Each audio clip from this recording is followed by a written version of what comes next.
Bonjour à tous, donc c'est notre série mensuelle au fil du mandat sur lequel je reviens sur l'actualité, sur notre activité parlementaire à la fois à Marseille et à Paris et ça va nous permettre un peu comme toujours de faire le point. Donc comme d'habitude je commence par faire un point sur la situation politique et sociale pour voir où nous en sommes. Alors par rapport à la fois précédente, évidemment la situation s'aggrave avec une augmentation de l'inflation qui fait que beaucoup de gens et de plus en plus de personnes éprouvent des difficultés à finir le mois. D'ailleurs, on a une preuve de ça, hein, puisque quand on a rencontré la préfète de police à Marseille, elle nous a expliqué que, en ce qui concerne les délits, on avait une augmentation très forte de délits qui sont liés en fait au vol de nourriture ou au vol de choses sur les voitures qui sont absolument nécessaires. Et donc, c'est des vols de subsistance qui augmentent, ce qui prouve bien qu'on a réellement un appauvrissement de l'ensemble de la population. Donc, par rapport à ça, notre réponse, elle est toujours la même. C'est une campagne contre la vie chère et ensuite une campagne aussi contre la réforme des retraites, puisque c'est le prochain attaque que nous prépare le gouvernement et on espère qu'on sera nombreuses et nombreux dans la rue contre la réforme des retraites. Et contre la vie chère, on demande, et je le rappelle à chaque fois, mais l'indexation des salaires sur l'inflation, c'est ce qu'on appelle l'échelle mobile des salaires d'une part, et d'autre part le blocage des prix. Donc j'ai un peu communiqué sur ce sujet puisqu'on a demandé qu'enfin à Marseille on puisse avoir un encadrement des loyers, ce que la mairie souhaitait, et finalement la métropole qui s'y opposait jusqu'à maintenant a donné son feu vert. Donc j'ai envoyé un courrier au ministre du Logement pour que enfin soit possible l'encadrement des loyers à Marseille, ce qui évidemment n'est pas suffisant, mais ce qui est une première étape à un éventuel blocage des prix. Et de la même façon, ce qu'on demande sur l'énergie comme l'alimentation, c'est un blocage des prix. Pourquoi ? Parce qu'on pense que en fait, tout ce qui est bouclier tarifaire nous coûte beaucoup d'argent, mais en réalité, c'est pas pérenne. Et d'autre part, c'est nous qui payons avec nos impôts, alors qu'en réalité, ça doit être les super profits de Total qui doivent payer. Donc voilà pour la situation sociale. On a eu évidemment des mobilisations, mais suite à la séquence précédente où les mobilisations avaient monté avec les grèves sur les raffineries et notre marche du 16 octobre, on voit bien là en fait qu'on est plutôt dans un creux de vague et on espère en fait que la mobilisation sociale reparte très fortement avec les retraites. Sachant que les mobilisations sur les salaires, on en a eu encore la preuve à Marseille avec une mobilisation de Zara, il y a une mobilisation en ce moment de GRDF sur Marseille aussi. On a des mobilisations sur les salaires qui gagnent, mais elles sont éparses et elles ne font pas mouvement d'ensemble. Alors, sur la situation maintenant politique à proprement parler, on ne peut pas ne pas parler en fait de ce qui s'est passé avec le Rassemblement national sur la dernière période, parce que je pense qu'ils ont montré de nouveau leur vrai visage avec l'attaque raciste qu'a subi notre député Carlos Bilongo, donc notamment en pleine assemblée, alors qu'il parlait des réfugiés de l'Océan Viking, on lui a dit « retourne en Afrique ». Et donc ça permet, je pense, c'est très grave, on a fait toute une mobilisation là-dessus, on a obtenu une sanction contre lui, mais ça permet de voir quelle est réellement la nature du Rassemblement national et de rappeler que c'est un parti profondément xénophobe et raciste. Et ça, je pense que pour eux, c'est un moment qui a été difficile et pour nous, c'est quand même des points qu'on a marqués dans la bataille antiraciste. Le deuxième moment aussi qui a été important, c'était cette fois-ci Louis Boyard, c'est pour ça que je parlais de lui, qui à Cyril Hanouna en fait a subi aussi des attaques extrêmement violentes. Tout ça parce qu'il avait eu le malheur de parler de Bolloré, qui est le patron de la chaîne C8. Et ça, c'est aussi un moment pour nous qui a été important parce que ça a permis de montrer d'abord l'emprise donc dans ces médias qui sont tenus par notamment un patron qui propage les idées d'extrême droite. Donc c'est en lien avec aussi ce qui s'est passé avec Carlos, hein, puisque c'est quand même les outils idéologiques vraiment forts, puisqu'ils ont promu la campagne de Zemmour. Et donc ce qui s'est passé avec Louis Boyard et Cyril Hanouna est très important selon nous. Ça montre en fait qu'on a un problème en France quand on a 8 milliardaires qui possèdent l'ensemble des médias français, ou 80-90% des médias français. Du coup, la parole n'est pas libre, la parole des journalistes n'est pas libre. Et là, on l'a vu avec Cyril Hanouna, qui reconnaissait en tout cas, qu'on n'avait pas le droit de parler de Bolloré sur sa chaîne, et qui a continué ensuite le bashing la semaine d'après contre Jean-Luc Mélenchon, contre Louis Boyard. Moi, je suis intervenu d'ailleurs, ça tombait assez bien cette séquence, puisqu'on a eu dans la niche, donc la niche est le moment au Parlement où l'opposition peut présenter ses propositions de loi. Et donc dans notre niche, on avait notamment une proposition de loi sur la limitation à 20% pour les médias, de la possibilité de puissance et de grande fortune de posséder plus de 20% des médias. Donc c'était une proposition de loi qui était portée par Clémentine Autain. Et moi, à cette occasion, lors de son examen en commission éducation et affaires culturelles, j'ai parlé d'un autre cas qui nous concerne nous à Marseille, qui est le cas de la Provence, qui a été racheté par CMA-CGM, qui est aussi la propriété d'un autre milliardaire, cet autre milliardaire qui possède quand même la première entreprise privée en termes d'emploi à Marseille. Donc c'est un problème que le principal journal local qui est élu à Marseille soit la possession de l'entreprise qui emploie aussi le plus de personnes, en tout cas dans le secteur privé. Donc j'ai aussi pointé ce problème-là. Donc ça nous amène à un autre point à mon avis, donc en parlant de la niche et en parlant de notre activité parlementaire. On a eu vraiment dans cette séquence, et ça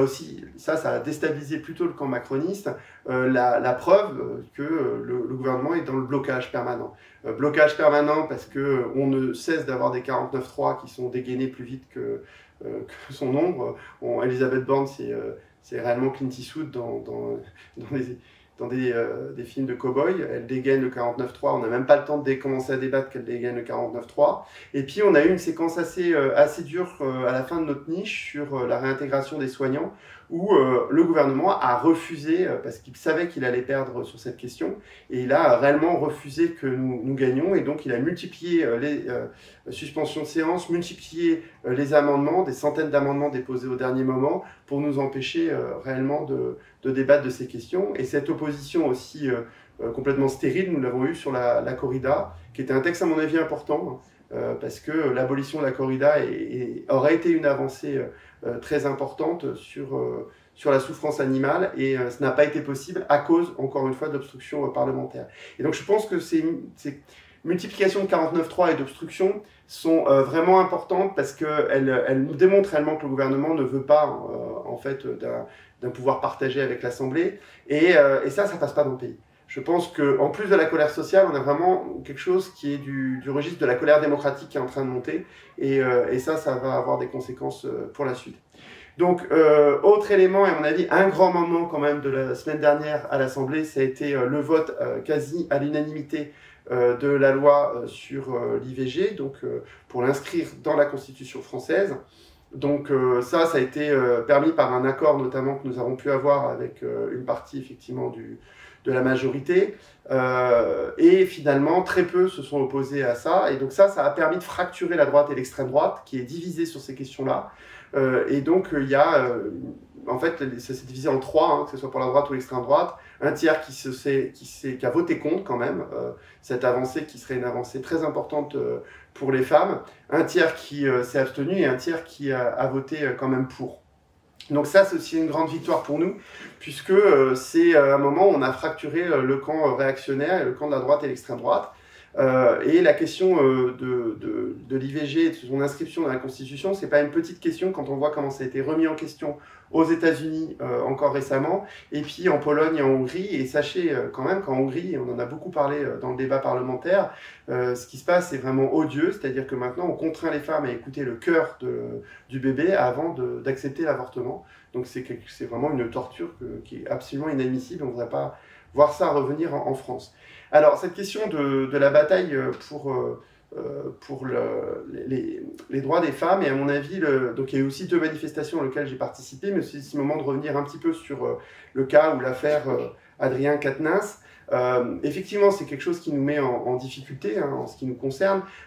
Pourquoi? Parce que dans le mouvement féministe depuis maintenant un certain nombre d'années, avec le mouvement MeToo, il y a deux choses fondamentales qui ont été portées. La première chose fondamentale, c'est qu'on part du principe que les femmes qui subissent énormément de violences sexuelles et sexistes, et bien, quand elles les dénoncent, et ben, on les croit. On part du principe qu'on les croit, alors pas parce que toutes ont raison, mais parce que c'est ce qui permet ensuite, à l'échelle de la société, de faire progresser en fait le droit des femmes et notamment de faire reculer les violences sexistes et sexuelles d'une société qui est vraiment patriarcale. Et la deuxième conséquence de ça, c'est qu'on n'attend pas que la justice forcément passe, et dans beaucoup d'organisations syndicales, et moi je l'ai vécu à la CGT, on a pris des sanctions, y compris quand il n'y avait pas de décision de justice, mais quand les faits étaient avérés, quand une commission avait pu enquêter sur les faits, on a pu prendre des sanctions qui étaient en général des sanctions de non-participation à une direction, mais qui étaient momentanées. Hein. Ça pouvait, dans le cas auquel je pense, on a voté ça au congrès du FSE-CGT pour un camarade qui avait été accusé de violence sexuelle. En fait, il avait forcé une femme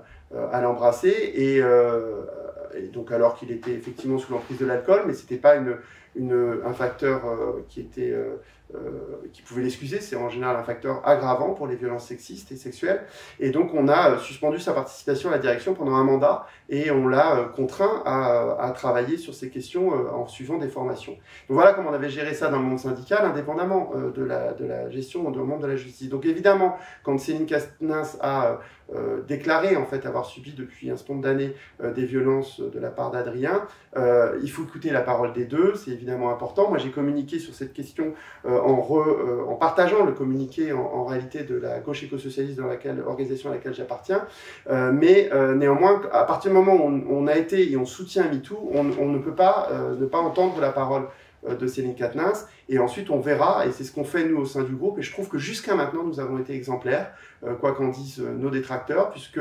à partir du moment où Adrien Quatennens a avoué pour la gifle, il a été suspendu à la fois de la France Insoumise, et il a suspendu sa participation au groupe du Parlement, et c'est au groupe de la France Insoumise au Parlement, et nous allons continuer à débattre entre nous, et à attendre que la justice, effectivement, parce que là elle va passer assez vite, puisqu'il est en comparution immédiate, et suite à cette décision de justice, nous rediscuterons des conditions de son retour. Donc je pense que nous avons été relativement exemplaires sur cette gestion-là, et nous discutons tout ça collectivement, collégialement, et de façon relativement démocratique.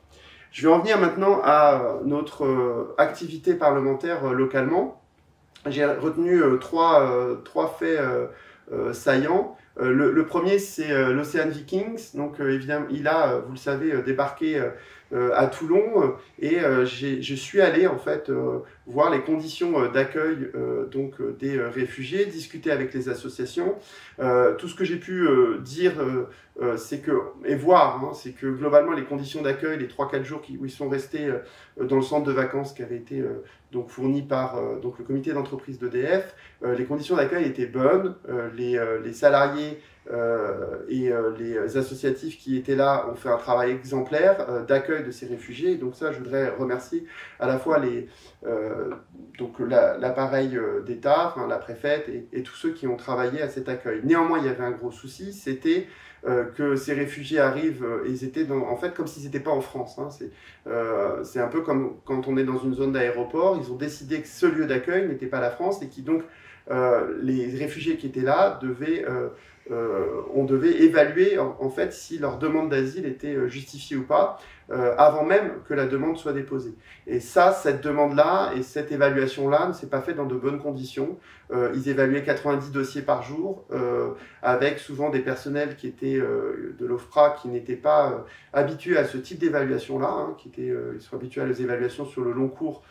qui prennent 2 ou 3 mois d'évaluation des dossiers. Donc ce qui s'est passé, c'est que beaucoup d'entre eux n'ont pas été évalués comme que leur situation exigeait une demande d'asile. Néanmoins, heureusement, le tribunal en général leur a donné raison. Ça a permis en réalité à une partie d'entre eux de rentrer dans le dispositif d'évaluation de leur demande d'asile. Je voulais parler quand même de cette situation de l'Ocean Viking, parce que suite aux interventions que j'ai faites sur ces questions-là, hein, sur les réseaux sociaux notamment, et aussi avec des communiqués, il y a eu énormément d'attaques racistes de la part de militants du Rassemblement National et de Reconquête, qui encore une fois, hein, c'est la même veine que ce qui s'est passé pour Carlos, encore une fois, ont démontré leur vrai visage. Autre sujet qui me semble important que je voulais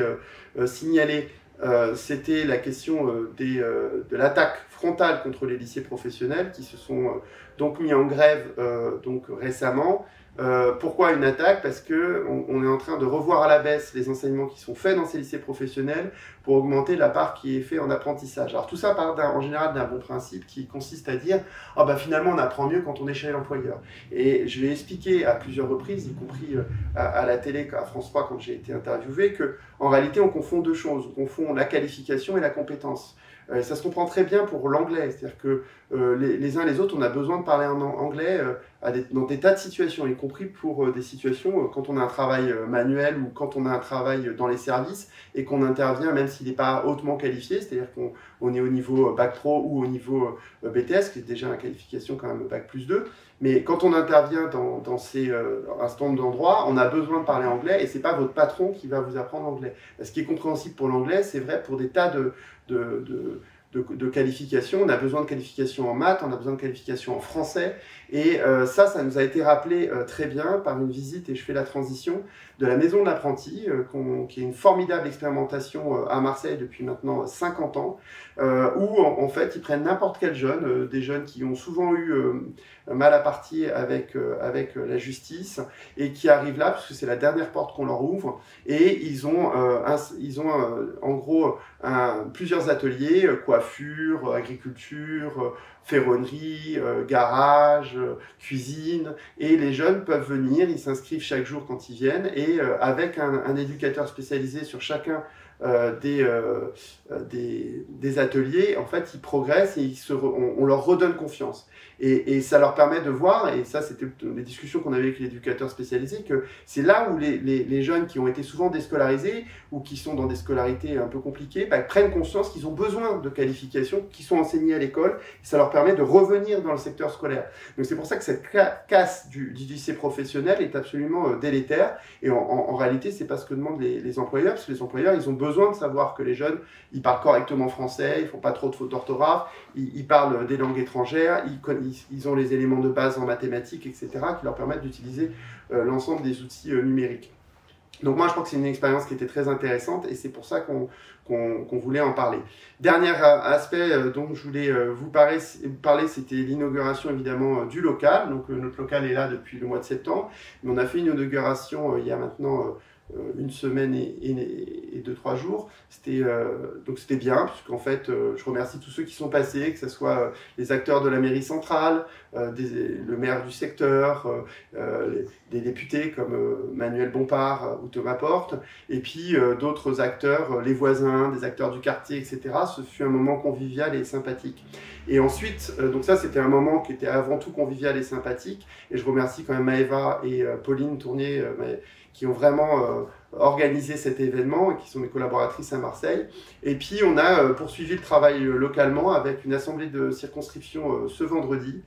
qui a été aussi un moment important. On était une trentaine de participants et ça nous a permis d'avoir un débat à la fois sur la situation politique et sociale, mais en plus de réfléchir à des groupes de travail.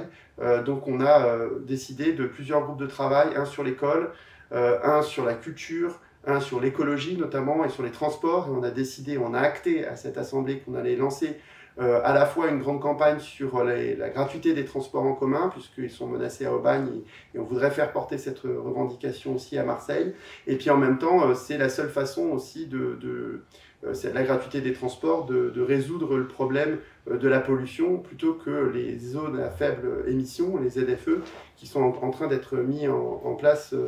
à Marseille et ailleurs, et qui en réalité finalement stigmatisent ceux qui ont moins de moyens, puisque c'est ceux qui ont des véhicules en général polluants. Donc on veut amener une campagne sur ces